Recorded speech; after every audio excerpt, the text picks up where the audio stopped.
Hello and welcome back to my channel. If you are new here, my name is Layla, and for this video I'm going to be doing a mid-year spending check-in. Back in December, I uploaded a video of my 2023 spending plan. I actually make one of these every year, or at least for the last 2 or 3 years I've done so. And I actually really like planning annual spending because I think it's just a nice way to look at the year and see what to expect. But I also found that it's really important to do a mid-year check-in because things often change up within 6 months. So since we are over halfway through the year, I think it's a good time to go ahead and do that. Now I will link the original video in my description box, but I'm going to run through all of my annual expenses in the same order that I went through in that video.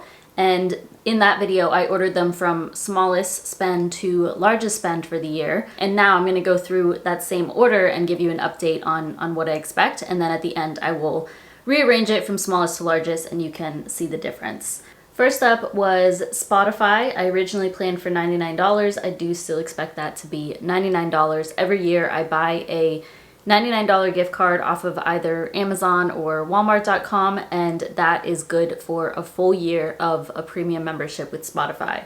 So definitely look into that. It's even better if you have like the Discover card or Chase card and you purchase that gift card from Amazon.com during one of their quarterly bonuses. So you get 5% cash back on Amazon, and then you get your Spotify for even less. Personal spending, you'll know I'm doing a low spend year. I can have that video linked down below as well.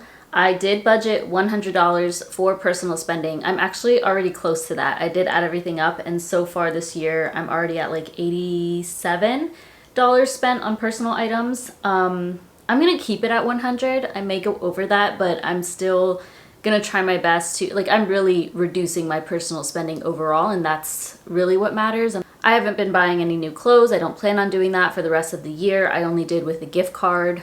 Same with like books and shoes, stuff like that. So I do think I'll be able to keep this around $100. I may go over, but that's okay. Next is parking. I budgeted $100 for that. I think it will stay at $100. It might be even less actually. Renter's insurance, I budgeted $100. That actually ended up only being $26 for the full year because I no longer have to pay that. I had paid for the full year, but then because I moved out, they reimbursed me. So it only cost me $26 up until when I moved.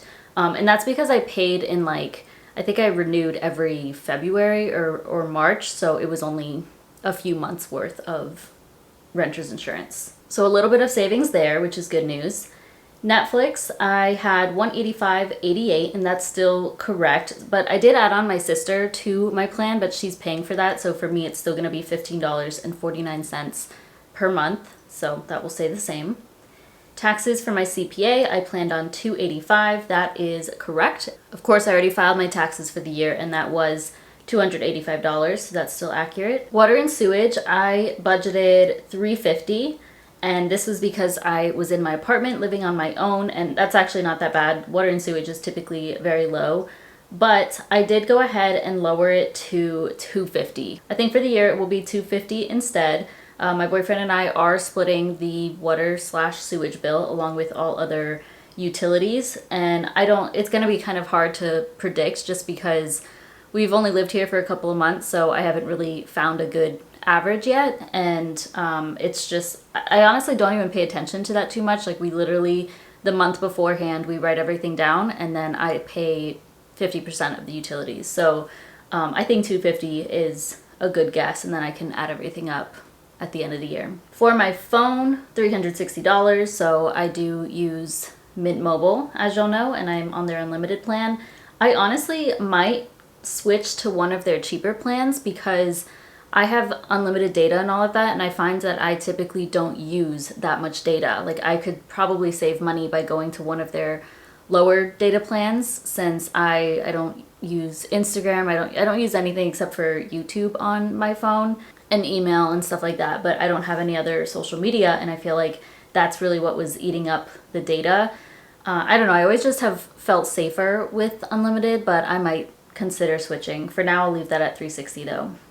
But if you have not switched to Mint Mobile yet, definitely check it out. You can use my link mintmobile.com/debtoverit. This is not sponsored, but I'm still affiliated with them. Entertainment/fun/services, I budgeted $500. I do still think that will be $500. So this is anything from, I know I had included like a tarot reading, which I already paid for.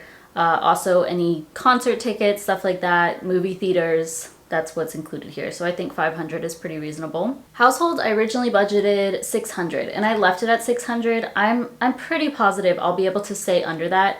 I will say like this month and the last couple of months, I've spent a little bit more than I expected to because I told myself I would not buy furniture and stuff, but I ended up purchasing like a lamp. We did have to buy a microwave, so that costs a little bit more. And I don't know, I don't think there will be too much else that I'll have to pay for, but this does include things like laundry detergent and cleaning supplies, and that usually is not too expensive. So I'm going to keep this at 600. If I go over, it's okay. I definitely want to stay away from any like larger purchases. That's what I'm currently saving for, like furniture and all of that. But yeah, if I go over, then that's okay. Wi-Fi, I had originally budgeted $660. I used to have Google Fiber at my apartment. Now it should be about $575 for the year. So what I already paid for Google Fiber the first few months of the year, and then when I moved out and going forward, it's $40 per month for my half. Gas for my car, I budgeted $700, and I do still think that will be $700. So I still work from home. I do have to drive to the grocery store and to the gym now, which is new, but those are pretty close to me, so like less than 3 miles away, so nothing crazy. And I still find that in like a normal month, I only am getting gas like once or twice, and I don't know, I think in a couple of months it's gonna slow down a bit. I think I'm good with 700. Again, if I go over that, that's okay because like I can't really control it, but 700 should be fine. Electricity, I budgeted $850 originally, and now I'm expecting like $5 less, so $845. With the electricity bill, it's still about the same because I'm in a bigger home now. You know, before I just had my apartment. I often would like avoid turning on the AC, I would avoid turning on the heat, but I think with the house it will be a little bit different. However, since we're splitting it, I still think it will be $845. Gifts, I budgeted $900. I'm gonna leave that at $900. I'm still not too sure. Last year, my family skipped Christmas. Like, we still got together and stuff, but I didn't buy presents for anybody. Well, I did. It was like for 3 people I bought gifts, or just a handful of people, and it was like less than $20 each, which I really appreciated because it helps me to, you know, save money as you would expect. But I'm not sure if we're doing that again this year, so I still left that at $900. This is what I put to my sinking fund anyway, so I put $75 aside each month, and that's why I got the $900. Food out, I budgeted $900, and I still think it will be $900. I do go out to eat here and there. I don't go out too frequently. The other thing is that my company, we have some like this weird reward system. I'm not going to even bother explaining it because it won't make sense unless you're like involved in it. But basically we get to redeem these little rewards that we get for rewards, like prizes, I guess you could say. And each time I redeem a Uber Eats gift card, and I never get the food delivered. Like, I will just order on the app for pickup, and that saves me, like, I'm able to make it stretch for a little bit longer. And that's like on a monthly basis, I'm getting like a $25 Uber Eats gift card. So that's how sometimes I keep my food out low. Like, I'll end up spending a little bit more, but I don't account for that because it's not really, it's like funded by my company, basically. So 900 should be good. Donate, I originally budgeted $1,000. I think it'll be $1,200, potentially even more, honestly, which I'm fine with. I think it will be higher, actually, and I don't see that necessarily as a bad thing. I'll talk about this more in my July finance update as well, because I actually made a donation basically on behalf of my business. So I'm counting that as a business expense instead of a donation. But I'll talk about that more in that video. $1,200 might be right, but it could be more. House fund, so this is saving for a house. Oh, I didn't even realize I did this. I didn't set it as a goal or anything. So originally I put $1,000, I guess I'm leaving it at that. I told y'all I don't want to like, I'm not prioritizing that. So I don't know. That might get scratched. I may not put anything else to that aside from what I did earlier this week on Transfer Tuesday, which was $100. Next up is car insurance. I originally budgeted $1,100. I think that's going to jump up. It's going to be about $1,600 for the year. And this is because I had paid for car insurance. I think I renewed in March, but then I ended up switching in May because with Geico, when I moved, they were like bumping my insurance over $200 for the 6 months.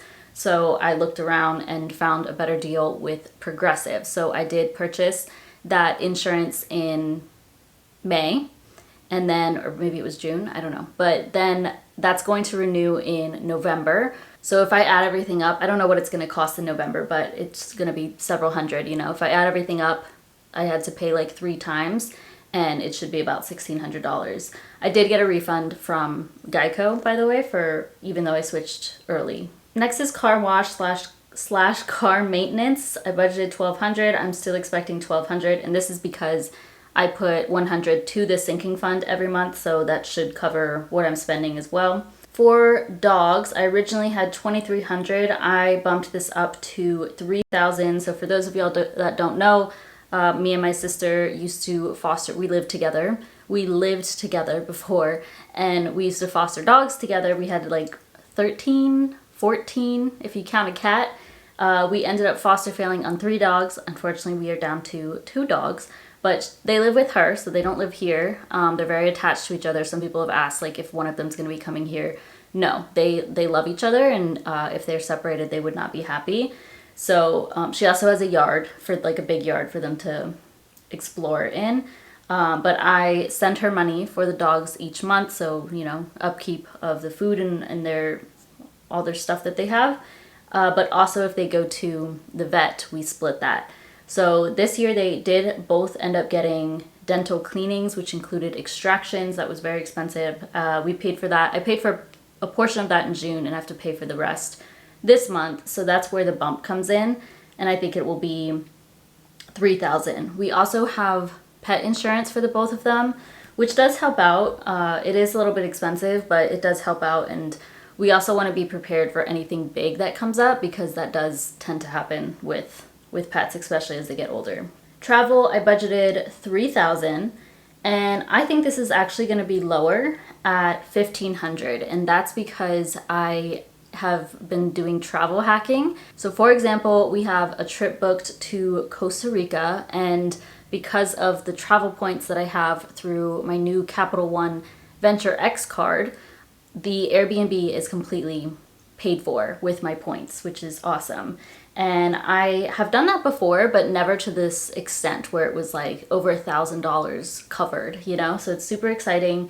And I think because of that, I will save quite a bit. So I think it will be closer to $1,500. If I go over $1,500, I'm fine with that though, because travel is very important to me and I'm willing to spend money on that. Business and also electronics are included here. I originally budgeted $3,500. Now, I probably will not be purchasing any electronic. Actually, I did spend on some electronics because I like had to, but this got a big jump. I think I'll spend more so like $8,000 on my business, and that's just because I've been investing more into it. I now have some help with editing, specifically the shorts that you see on my YouTube channel. I have not been doing that.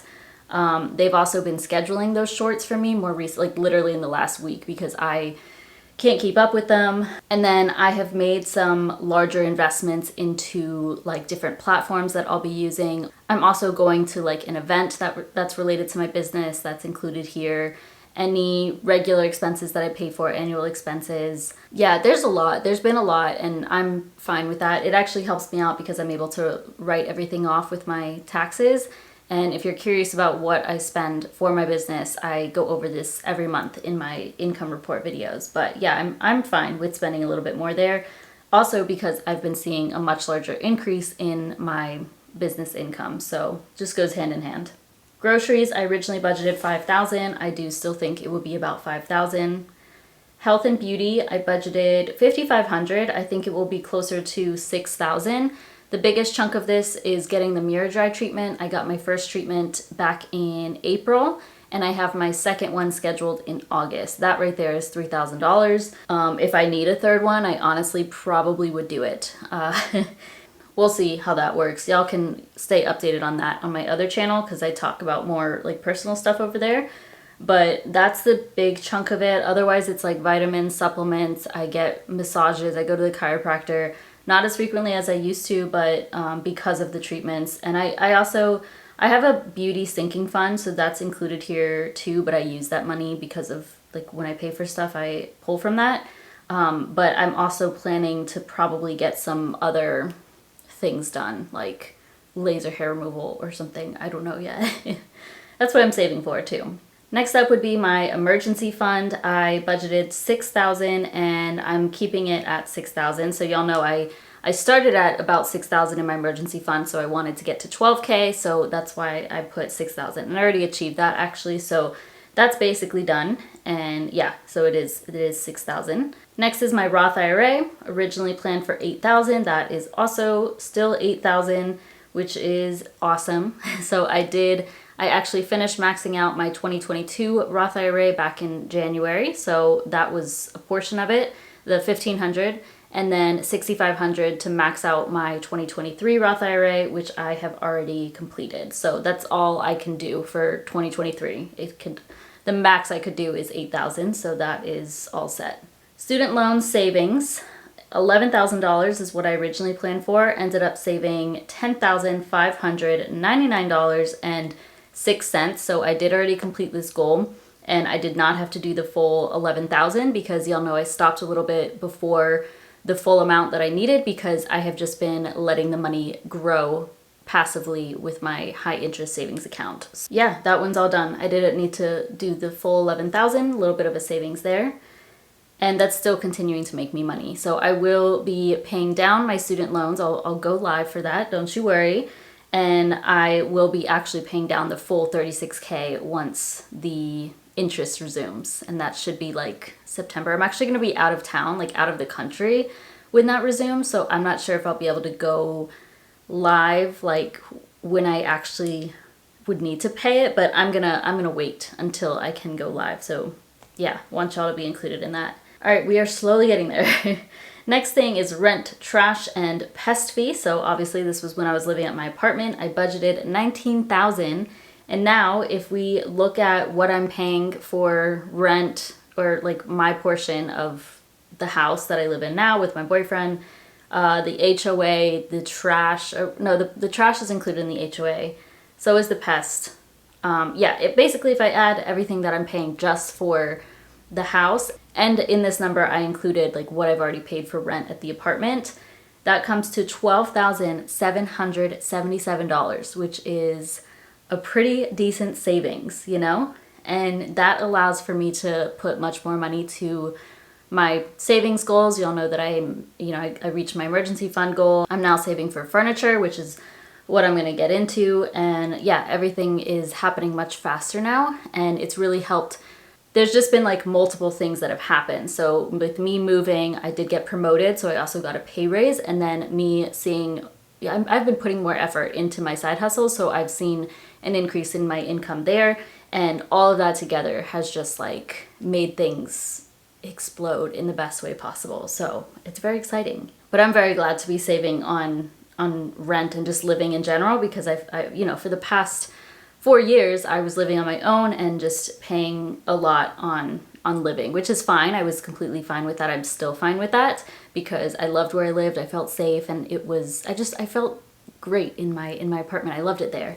But it's good to save money too. Okay, final thing, this was actually added on because I started it more recently, and that would be my furniture fund, and that I didn't budget for last year, so now it's $6,000, as y'all know. So by the end of the year, I would like to have $6,000 in that fund, and then in 2024, I'll be purchasing a bunch of things for the house. So holding off until then. Previously, if you added up all of my numbers, I was spending $74,290.